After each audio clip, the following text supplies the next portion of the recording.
Kemudian selanjutnya kepada Bapak Presiden atau siapapun yang akan menjadi presiden. Ini adalah risalah cinta kami kepada Pak Presiden.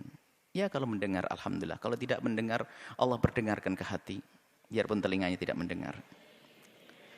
Atau calon presiden, ketahuilah bahwa jabatan kepresidenan itu sangat terbatas. Apa artinya 1 kali naik, 2 kali naik, ujung-ujungnya adalah kesengsaraan yang panjang di akhirat nanti. Maka mumpung Allah beri kesempatan untuk naik surga tertinggi, maka hendaknya Pak Presiden atau para calon presiden itu, apalagi yang mereka adalah benar-benar ahli la ilaha illallah, termasuk Pak Presiden kami yakin ahli la ilaha illallah, orang beriman. Perhatikan keimanan tersebut.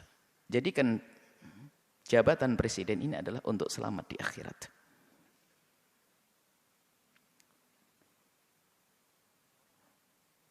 Maka selama ini panjatan doa semoga orang-orang seperti Habib Rizik dijaga dan bisa istiqomah. Dan doa kita kepada Pak Presiden semoga juga Allah memberikan bimbingan agar bisa menjadi baik semuanya. Tidak perlu kita memusuhi, akan tapi kita perlu bagaimana menghantarkan kebenaran.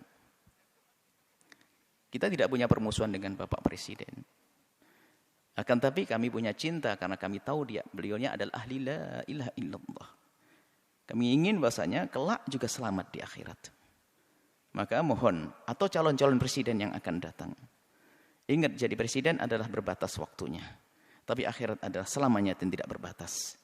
Maka jangan sampai di saat menjabat kepresidenan ini adalah ditipu oleh orang-orang yang ada di kiri kanan kita misalnya, yang punya kepentingan-kepentingan syahwatnya, urusan dunianya, tidak ada hubungannya dengan imam, sehingga kita akan kebawa ke sana.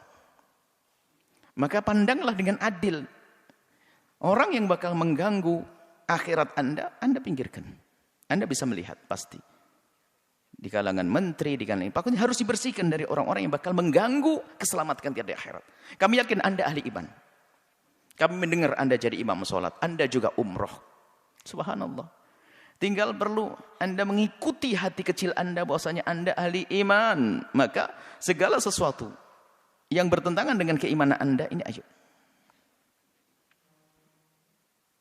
diberesi, diselesaikan. Karena itu akan ada tuntutan dan tanggung jawab di hadapan Allah Subhanahu wa taala. Kemudian berlapanglah dengan masukan atau kritik dari siapapun. Maka di saat ada misalnya selama ini rame seperti tadi hubungan dengan Habib Rizik dan sebagainya. Yang diminta adalah, kami yakin yang diminta Habib Rizik adalah di hati kecil Anda adalah Anda setujui. Keadilan, kebaikan dan sebagainya. Kami ingin bertemu ini maksud. Kami yakin insya Allah. Kami yakin husnudzon bahasanya Anda orang beriman dan presiden-presiden setelahnya. Kami tidak mengarah kepada presiden hari ini. Selagi itu keinginan yang baik, ayo kita sambut. Dan nanti secara umum kritik itu justru mengangkat kita. Bagaimana kita menjadi waspada. Kritik itu kadang kita tidak bisa sadar, tidak bisa mengoreksi diri kita sendiri. Tapi dengan kritik itu kita bisa berbenah. Kalau tidak ada kritik kita nggak akan waspada. Seperti di lembaga begini, kalau tidak ada kritik nggak akan ada perubahan. Ada yang kritik Buya, kenapa kok begini? Langsung kita buat perubahan. Gini, menarik. Semakin banyak yang mengkritisi Anda, sebenarnya semakin besar peluang Anda untuk menjadi lebih bagus. Hanya di saat dikritiki oleh seseorang, kita lihat, kita pelajari.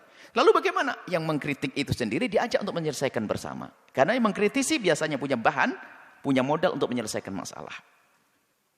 Seperti ini. Ini adalah kepada pemerintah. Jangan menuruti orang-orang yang hanya menuruti hawa nafsunya. Anda akan rugi. Hidup Anda berbatas. Hidup Anda berbatas. Kita tidak rela ahli la ilaha illallah di alam barzah mendapatkan seksa dan di padang mahsyar tersiksa, di akhir tersiksa. Tapi surgakah untuk semuanya? Surga untuk ulama, surga juga untuk presiden kalau mau. Inilah, maka kalau seandainya kesadaran semacam ini hadir, nggak akan ada ontran-ontran semacam ini. Semuanya aman tentram. Semuanya aman tentram. Bisa. Orang punya niat busuk akan terlihat begitu mudah. Apalagi sekelas presiden, sekelas pemimpin. Itu sangat mudah orang ini niatnya hanya kepentingan urusan ini, kebaca. Artinya tinggal, kalau memang tujuannya nggak benar, merusak negeri ini, merusak bangsa ini, amanah di hadapan Allah. Ya jangan diperkenankan orang semacam itu begitu. Jujur, bukan karena hawa nafsu, bukan hanya mempertahankan kekuasaan. Biarpun kita pertahankan akan berakhir ini kekuasaan. Kalau tidak kita pertahankan dengan cara yang benar. Tapi harapan kami adalah yang menjabat di negeri ini, presidennya adalah dengan Allah, dengan imannya, lalu selamat nanti di akhirat. Maka demo-demo yang selama ini Anda dengar, Anda perhatikan, Anda sambut. Sebagai seorang bapak ngayomi anak, sebagai seorang presiden, apa sih yang ayo diskusi yang baik. Seperti itu. Jadi selagi itu yang diminta hal yang baik, jangan ditolak. Kecuali dia minta jelek, minta membuat, mestinya ya harus ditolak itu. Perusahaan yang haram, perusahaan merusak, perusahaan ini, perkumpulan merusak. Ini yang harus kita tolak. Tapi kalau orang berkumpul datang kepada Anda, menyuruh, mengajak kepada kebaikan, hendaknya Anda bertanya, karena itu sebetulnya mereka menghantarkan surga untuk Anda. Seperti itu.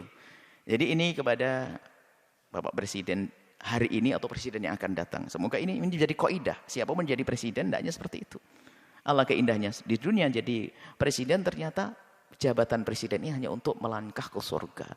Sebab surganya presiden lebih mudah, gede banget. Karena apa? Dia punya kekuatan. Kekuatan untuk masuk surga mah gampang. Seperti itu.